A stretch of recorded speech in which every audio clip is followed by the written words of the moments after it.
Hey squires and parents, one last video about renting and obtaining instruments to make sure you have all the supplies you need to be successful for the band year.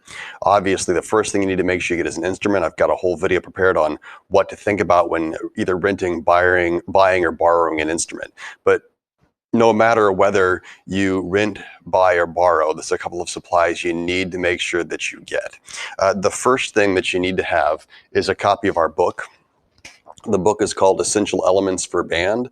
They have this at Ted Brown. If you go and you say, I'm a band student at Mountain View, they know this is the book that we use. If you go to their website, it's also posted there under Mountain View Middle School. So they know that's the book that we use. Now, the book costs about $11 or $12.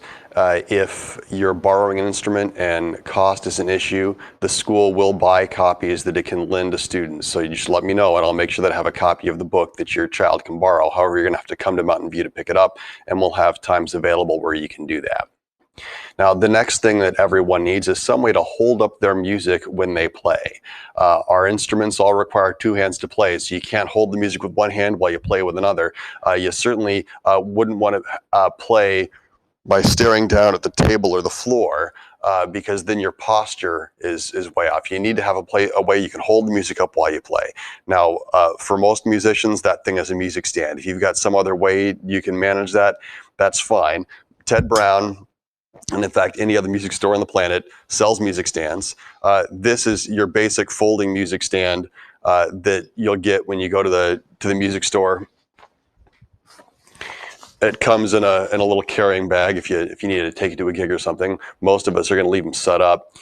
When I was a kid practicing, I had one of those. When I was in college, I usually just put my music on the music holder of a piano and practiced facing towards the piano. I have a music stand at home that's not a folding one. I have a real sturdy music stand, and I'm sure Ted Brown would gladly sell you one of those as well if you wanted to. They're quite a bit more expensive, and since they don't fold up, they're kind of bulky. But a music stand is a must. If you've got some other ingenious way of propping music up so you can sit with good posture and read, that's fine. The next thing, if you play a clarinet or a reed instrument, you need to make sure that you've bought reeds. If you rent a clarinet, it's going to come with one reed attached to the mouthpiece. Reeds are disposable. They don't last very long. I can make a reed last for several months, but that's because I'm very careful and I don't play clarinet very often. I'm a trumpet player. Students often go through, especially in the beginning, the first several reeds pretty quickly because they're still learning how to be careful and take care of it. I recommend that you buy a box of reeds. This is your basic beginner reed that they carry at Ted Brown. They have a couple different brands, Juno and Rico in the orange box, usually what beginners get. There's others that are much more expensive.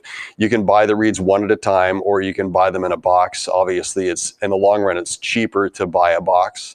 I usually recommend that students, have a box that they keep on a shelf somewhere and then keep 3 or 4 reeds in the case, and then they replenish the supply in the case from the box. And once the box is depleted and they still have 3 or 4 reeds left in their case, that's the time they should be going to the store to buy more reeds. Those 3 things are all non-negotiable. You have to have a book. You have to have a way to hold that book up, whether it's a music stand or not. And if you play a reed instrument, you have to have the reeds. If you don't have those things, it'll be impossible to be successful in class. Now, when you're there, they're also going to probably ask you if you're interested in buying what they call a maintenance kit. And the maintenance kits are not required. There are some things in there that are nice and handy to have. If you play a brass instrument like trumpet or trombone, that maintenance kit will probably come with a cleaning snake like this that's used for cleaning out the inside of the long tubes in your instrument. Usually they come with a Christmas tree shaped brush like this that's used for scrubbing out the insides of mouthpieces. They'll come with some tuning slide grease and some valve oil. Valve oil is a must if you play a brass instrument. Usually a bottle of valve oil comes with the instrument, and they'll give you another bottle of valve oil in the maintenance kit.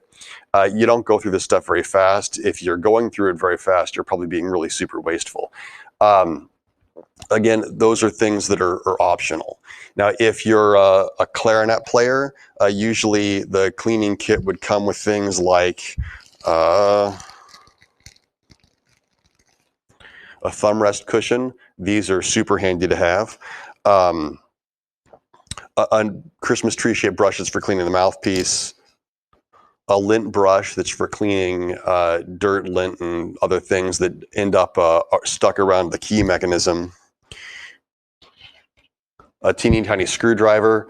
These are handy to have if screws come loose, but you have to be really careful. I've seen some kids, they get them and they decide that they have to then tighten every screw on their instrument, and they end up tightening things that shouldn't be tightened, like adjustment screws, and then their instrument all of a sudden doesn't work anymore. But if something does come loose or fall off, it's handy to have this, especially since you're not coming into the band room every day like you would in a normal school year, where I can make those little repairs.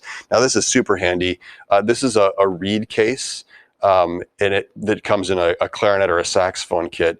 That way, instead of just leaving your reed in your mouthpiece, which you should never do, you can clip your reed to this. It makes the reed dry flat, and it does dry rather than staying in your mouthpiece where mold or other things could grow in it. Finally, a woodwind kit would usually come with a cleaning swab like this. It's a little rag on a long string. You can drop the string through one end of the instrument and then pull the rag through, and it'll dry out anything that's inside your instrument. So there's nothing that's going to grow in there. Now, one other thing you might want to consider if you're a clarinet player is buying a neck strap. The clarinet is normally supported by your right thumb.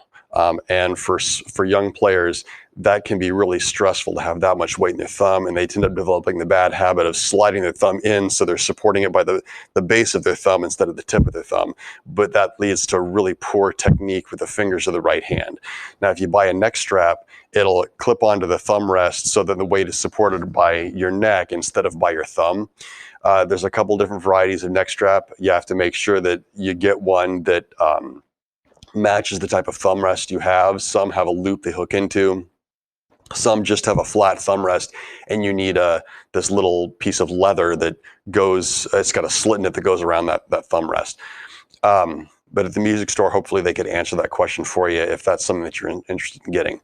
Either way, we need to make sure we all have our instruments and all the supplies ready to go by Monday, September 21st. Starting that week, we'll be assigning asynchronous activities that involve playing your instrument, and we'll be playing our instruments some during our synchronous meeting times. That's it. As always, thanks for stopping by.